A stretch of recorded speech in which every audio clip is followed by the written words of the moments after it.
1130 square feet area വരുന്ന ഒരു വീടിന്റെ 3D പ്ലാൻ ആണത്.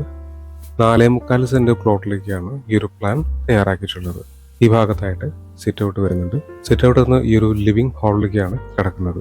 സോഫയും TV യൂണിറ്റ് ഒക്കെ ഇവിടെയാണ് അറേഞ്ച് ചെയ്തിട്ടുള്ളത്. അടുത്തത് ഡൈനിങ് ഹാളാണ്. ഇവിടെ ആയിട്ടാണ് കിച്ചൺ. ഇവിടെ ഒരു സ്റ്റോർ റൂം കാണാവുന്നതാണ്. ഇവിടെ ഒരു വർക്ക് ഏരിയ, ഒരു ബാത്റൂമും കൊടുത്തിട്ടുണ്ട്. 2 ബെഡ്റൂമുകൾ ഈ പ്ലാനിൽ വരുന്നുണ്ട്. ഇത് ആദ്യത്തെ ബെഡ്റൂമാണ്. ഈ ബെഡ്റൂമിന് അറ്റാച്ച്ഡ് ബാത്റൂം ഇവിടെ കൊടുത്തിട്ടുണ്ട്. ഇവിടെ ആയിട്ട് ഓപ്പൺ ടെറസിലേക്കുള്ള സ്റ്റെയർ, വാഷ് ഏരിയ കാണാവുന്നതാണ്. ഇത് രണ്ടാമത്തെ ബെഡ്റൂമാണ്. ഇവിടെ ഒരു ബാത്റൂം കൊടുത്തിട്ടുണ്ട്. ഇത് കോമൺ ബാത്റൂം ആയിട്ടോ അല്ലെങ്കിൽ ഈ ബെഡ്റൂമിനുള്ള അറ്റാച്ച്ഡ് ബാത്റൂം ആയിട്ടോ മാറ്റി ഉപയോഗിക്കാവുന്നതാണ്. ഇത് 2D പ്ലാൻ ആണ്. ഇവിടെ ആയിട്ടാണ് സിറ്റ് ഔട്ട് വരുന്നത്.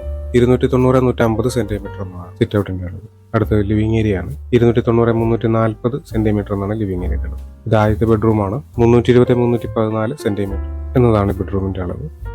ഇത് രണ്ടാമത്തെ ബെഡ്റൂം. 360-330 സെന്റിമീറ്റർ എന്നാണ് ബെഡ്റൂമിന്റെ അളവ്. ഇവിടെ ആയിട്ട് ഡൈനിങ് ഏരിയ വരുന്നുണ്ട്. 335-510 സെന്റിമീറ്റർ എന്നാണ് ഉള്ളത്. ഇവിടെ കിച്ചൺ, അതുപോലെ store room, work area, bathroom എന്നിങ്ങനെ കാണാവുന്നതാണ്. 21 ലക്ഷം രൂപയാണ് ഈ ഒരു വീടിന്റെ ബജറ്റ് പ്രതീക്ഷിക്കുന്നത്.